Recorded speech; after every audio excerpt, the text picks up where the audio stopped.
राधे राधे। राधा रानी की कृपा आप सब पर बनी रहे। जय माता दी। आज हम दुर्गा सप्तशती के 2 अध्याय सुनेंगे, 9वां और 10वां अध्याय। तो हम 9वां अध्याय शुरू करते हैं। ध्यान में अर्धनारीश्वर के श्री विग्रह की निरंतर शरण लेता हूँ। उनका वर्ण बंदूक पुष्प और स्वर्ण के समान रक्तपीत मिश्रित है। वह अपनी भुजाओं में सुंदर अक्षमाला, पाश, अंकुश और वरमुद्रा धारण करता है। अर्धचंद्र उसका आभूषण है और वह तीनों नेत्रों से सुशोभित है। इस प्रकार ध्यान करके 9वें अध्याय का पाठ आरंभ करें। राजा बोला, भगवान, आपने रक्त बीज के वध से संबंध रखने वाला देवी चरित्र का यह अद्भुत महत्तम मुझे बतलाया। अब रक्त बीज के मारे जाने पर अत्यंत क्रोध से भरे हुए शुंभ और निशुंभ ने जो कर्म किया उसे मैं सुनना चाहता हूँ। ऋषि कहने लगे, हे राजन, युद्ध में रक्त बीज तथा अन्य दैत्यों के मारे जाने पर शुंभ और निशुंभ के क्रोध की सीमा न रही। अपनी विशाल सेना इस प्रकार मारी जाती देख निशुंभ क्रोध में आकर देवी की ओर दौड़ा। उसके साथ असुरों की प्रधान सेना थी। उसके आगे पीछे तथा दाएं बाएं बड़े बड़े असुर थे, जो क्रोध से होठ चबाते हुए देवी को मार डालने के लिए आए। शुंभ भी अपनी सेना के साथ मातृगणों से युद्ध करके चंडिका को मारने के लिए आ पहुंचा। तब देवी के साथ शुंभ और निशुंभ का घोर युद्ध छिड़ गया। वे दोनों दैत्य बादलों की भांति बाणों की वर्षा कर रहे थे। उन दोनों के चलाए हुए बाणों को चंडिका ने अपने बाणों के समूह से तुरंत काट डाला और शस्त्र समूह की वर्षा करके उन दोनों दैत्यों के अंगों को भी घायल कर दिया। निशुंभ ने तीखी तलवार और चमकती हुई ढाल लेकर देवी के पराक्रमी वाहन सिंह के सिर पर प्रहार किया। अपने वाहन को चोट पहुंचने पर देवी ने श्रुप नामक बाण से निशुंभ की बड़ी तलवार और उसकी ढाल को, जिसमें 8 चंद्रमा जड़े थे, काट डाली। ढाल और तलवार के कट जाने पर उस असुर ने शक्ति चलाई, किंतु सामने आने पर देवी ने चक्र से उसके भी 2 टुकड़े कर दिए। अब तो निशुंभ ने क्रोध से जलकर देवी को मारने के लिए शूल उठाया, किंतु देवी ने उसे भी मुक्के की मार से चूर चूर कर दिया। तब उसने गदा घुमाकर चंडी के ऊपर चलाई, परंतु वह भी देवी के त्रिशूल से कटकर भस्म हो गई। तब दैत्यराज को फरसा हाथ में लेकर आते देख देवी ने बाण समूह से घायल कर उसे धरती पर गिरा दिया। उस भयंकर पराक्रमी भाई निशुंभ के धराशायी हो जाने पर शुंभ को बड़ा क्रोध आया और अंबिका को मारने के लिए वह आगे बढ़ा। रथ पर बैठे बैठे ही भयंकर हथियारों से वह शोभित हो रहा था। अपनी बड़ी बड़ी 8 बलशाली भुजाओं से समूचे आकाश को ढककर उसे आते देख देवी ने शंख बजाया और धनुष का अत्यंत दुस्सह टंकार किया।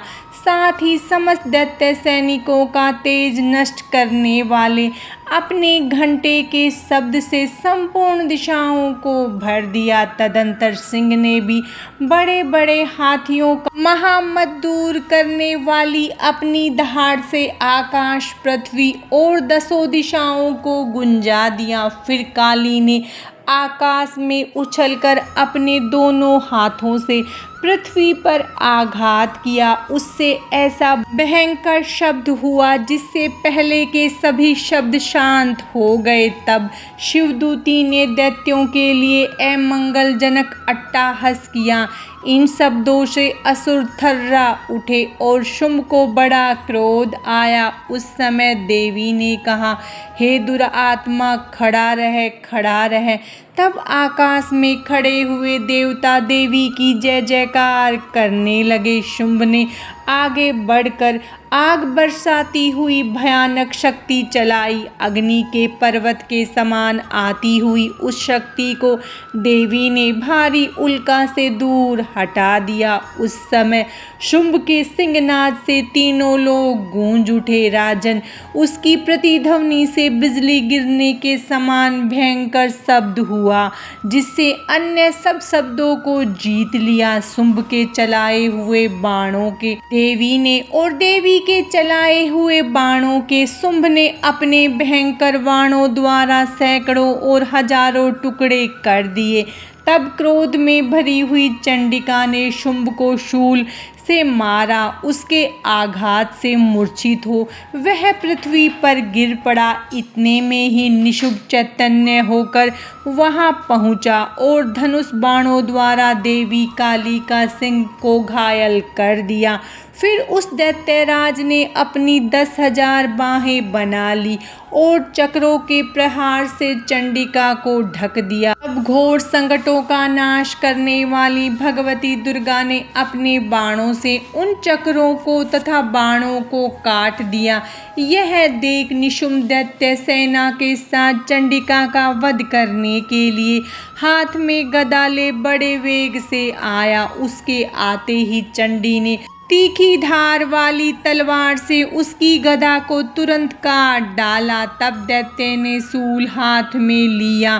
देवताओं को पीड़ा देने वाले निशुंभ को शूल हाथ में लिए आते देख चंडिका ने वेग से चलाए हुए अपने शूल से उसकी छाती छेद डाली। शूल से विदीर्ण हो जाने पर उसकी छाती से एक दूसरा महाबली पुरुष खड़ी रह कहता हुआ निकला। उस निकलते हुए पुरुष की बात सुनकर देवी ठठाकर हंस पड़ी और खड्ग से उन्होंने उसका सिर काट डाला। वह पृथ्वी पर गिर पड़ा। तब सिंह अपनी दाढ़ों से असुरों की गर्दन कुचल कर खाने लगा। उधर काली तथा शिवदूती ने भी बहुत से दैत्यों का भक्षण कर डाला। कौमारी की शक्ति से कितने ही दैत्य नष्ट हो गए। ब्राह्मणी के मंत्रपूत जल से निश्चेद होकर कितने ही दैत्य भाग खड़े हुए। अनेकों दैत्य महेश्वरी के त्रिशूल से छिन्न भिन्न हो धराशायी हो गए। वराही के थूथून के आघात से कितनों का पृथ्वी पर कचुम्बर निकल गया। वैष्णवी ने भी अपने चक्र से दानवों के टुकड़े टुकड़े कर डाले। इंद्री के हाथ से छूटे हुए वज्र से भी कितनों के ही प्राण पखेरु उड़ गए। इस प्रकार कुछ असुर नष्ट हो गए, कुछ उस महायुद्ध से भाग गए तथा कितने ही काली शिवदूती तथा सिंह के ग्रास बन गए। निशुंभ वध नामक 9वां अध्याय पूरा हुआ। अब हम दुर्गा सप्तशती का 10वां अध्याय सुनेंगे। शुंभ वध ध्यान। मैं मस्तक पर अर्धचंद्र धारण करने वाली शिव शक्ति स्वरूपा भगवती कामेश्वरी का हृदय से चिंतन करती हूँ। वे तपाए हुए स्वर्ण के समान सुंदर, सूर्य, चंद्रमा और अग्नि ये ही 3 उनके नेत्र हैं तथा वे अपने मनोहर हाथों में धनुष, बाण, अंकुश, पाश और शूल धारण किए हुए हैं। इस प्रकार देवी का ध्यान करके पाठ आरंभ करे। ऋषि बोले, राजन, अपने प्राणों से प्रिय भाई निशुंभ की मृत्यु तथा सारी सेना का संहार होता देख शुंभ ने कुपित होकर कहा, दुष्ट दुर्गे, तू बल का घमंड न दिखा। अरि अभिमानिनी, तू तो दूसरी स्त्रियों के बल का सहारा लेकर लड़ रही है। देवी बोली, ओ दुष्ट, मैं अकेली ही हूँ। इस संसार में मेरे सिवा दूसरी कौन है। देख, ये मेरी ही विभूतियाँ हैं, अतः मुझ में ही प्रवेश कर रही हैं। तदंतर ब्रह्माणी आदि समस्त देवी अंबिका देवी के शरीर में लीन हो गई। उस समय केवल अंबिका देवी ही रह गई। देवी बोली, मैं अपनी ऐश्वर्य शक्ति से अनेक रूपों में यहाँ विद्यमान थी। उन सब रूपों को मैंने समेट लिया है। अब अकेली ही युद्ध में खड़ी हूँ। तू भी स्थिर हो जा, ऋषि कहते हैं। तदंतर सब देवताओं तथा दानवों के देखते देखते देवी और शुंभ दोनों में भयंकर युद्ध छिड़ गया। बाणों की वर्षा तथा तीखे शस्त्रों एवं दारुण अस्त्रों के प्रहार के कारण उन दोनों का युद्ध सब लोगों के लिए बड़ा भयानक प्रतीत हुआ। उस समय अंबिका देवी ने जो सैकड़ों दिव्य अस्त्र छोड़े, उन्हें दैत्यराज शुंभ ने निवारक अस्त्रों द्वारा काट डाला। इसी प्रकार शुंभ ने भी जो दिव्य अस्त्र चलाए, उन्हें परमेश्वरी ने भयंकर हुंकार शब्द के द्वारा खिलवाड़ में ही नष्ट कर डाला। तब उस असुर ने सैकड़ों बाणों से देवी को ढक दिया। यह देख क्रोध से भरी हुई उन देवी ने भी बाण मारकर उसका धनुष काट डाला। धनुष कट जाने पर फिर दैत्यराज ने शक्ति हाथ में उठा ली, किंतु देवी ने चक्र द्वारा उस शक्ति को भी काट दिया। तब दैत्यों के स्वामी शुंभ ने सो चंद्रमा जैसी चमकती हुई ढाल और तलवार हाथ में ले उस समय देवी पर धावा किया। चंडिका ने अपने धनुष छोड़े हुए तीखे बाणों द्वारा उसकी सूर्य के समान चमकती हुई ढाल और तलवार को तुरंत काट दिया। दैत्य के रथ के घोड़े और सारथी भी मार डाले। धनुष तो पहले ही कट चुका था, अब उसने अंबिका को मारने के लिए भयंकर मुग्दर हाथों में ले लिया। उसे आते देख देवी ने अपने तीक्ष्ण बाणों से उसका मुग्दर भी काट डाला। इस पर वह असुर मुख का तान कर बड़े वेग से देवी की ओर झपटा और देवी की छाती में मुक्का मारा। तब उन देवी ने भी उसकी छाती में एक चांटा जड़ दिया। देवी का थप्पड़ खाकर दैत्यराज शुंभ पृथ्वी पर गिर पड़ा, किंतु पुनः सहसा उसी प्रकार उठकर खड़ा हो गया। फिर वह उछला और देवी को ऊपर ले जाकर आकाश में खड़ा हो गया। तब चंडिका आकाश में भी बिना किसी आधार के ही शुंभ के साथ युद्ध करने लगी।